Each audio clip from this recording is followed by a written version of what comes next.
تخيل عدد المتابع ان انت تحرق الملعب حرق، تقدم مباراة 90 دقيقة للتاريخ، وفي النهاية طبعا لما انت ترشحت لجائزة رجل المباراة ولما تريد تستلم الجائزة تطلع كرتون بيض.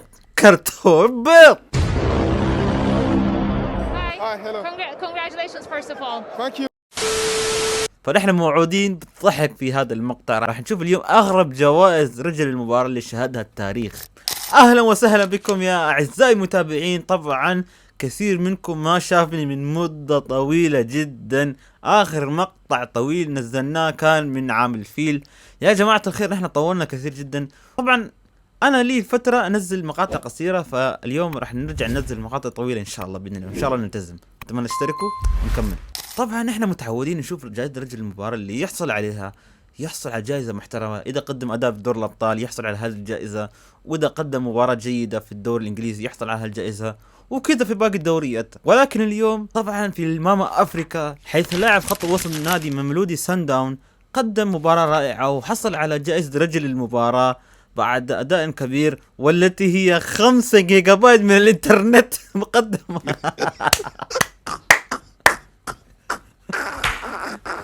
يا اخي اقسم بالله بعض الجوائز في ماما افريكا اقسم بالله عجائب الدنيا. اقسم بالله انت اكيد بتفكرها شك، لكن تطلع انترنت 5 جي بي. والله العظيم شيء عجيب ما توقعته ابدا بصراحه. 5 جيجا بايت من الانترنت راح يصرفها في دقائق.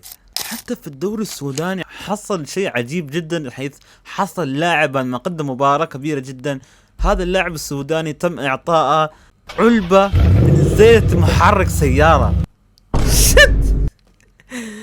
زيت محرك سيارة للاعب كرة قدم، يعني كجائزة رجل المباراة. اقسم بالله شيء عجيب ما افهمه في ماما افريكا. طيب انت بتقول اكيد حد هذا الشيء ما يحصل له في افريقيا. اقول لك لا، انتظر، حتى في اوروبا صار هذا الشيء. لاعب نادي ريال سوسيداد مارتن اوديغارد بعد ما قدم مباراة كبيرة جدا مع ريال سوسيداد جاء يحصل على جائزة رجل المباراة، لقى انه عطوه صحن سمك مشوي كمان وجاهز. يعني شو تريدون منه يحصوي في هذا الشيء؟ يعني ياكل هو في الملعب يعني مثلا ولا كيف؟ يعني اقسم بالله شيء عجيب جدا، اول مره اشوفه حتى في الدوري الاسباني. ولكن لما نروح للدوري الانجليزي اللي مستحيل حد يتوقع يحصل شيء مثل هذا الشيء عجيب جدا في رجل المباراه.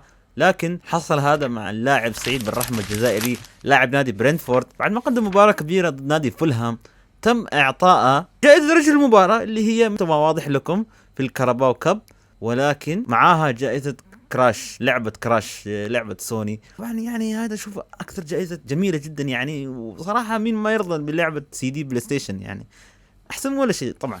حتى إيرلينغ هالاند أيضا حصل على جائزة غريبة. إيرلينغ هالاند بعد ما قدم مباراة كبيرة جدا ضد نادي يوكوهاما الياباني في اليابان، لعب مباراة جميلة جدا، جاء يحصل على جائزة رجل المباراة. تم إعطاء الشيك تساوي قيمة 1,000,000 ين. 1,000,000 ين طبعا انت تفكر مبلغ واو، مبلغ ضخم، مبلغ كبير. اخر شيء للاعب بقيمة هالاند قيمة الشيك هذه هي فقط 5,000 باوند. 5,000 باوند يا جماعة. يعني بالنسبة للاعب مثل هالاند يجني الملايين، ملايين بالشهر. يعني هذا ولا شيء. يعني جوائز غريبة جدا، انا مش عارف المنطق من هذه الجوائز اصلا. هذه كانت الجوائز الغريبة في مقطع اليوم. اذا تريدون مقطع الجزء الثاني راح نسويها، بس اكتبونا بالتعليقات اذا انتم تريدون الجزء الثاني. وبس اتمنى انكم تشتركوا بالقناه وتعطونا زر اللايك، وان شاء الله راح نستمر ننزل مقاطع طويله اكثر. واذا ما لقيتونا هنا راح ننزل مقاطع قصيره، وان شاء الله نريد منكم الدعم. سلام.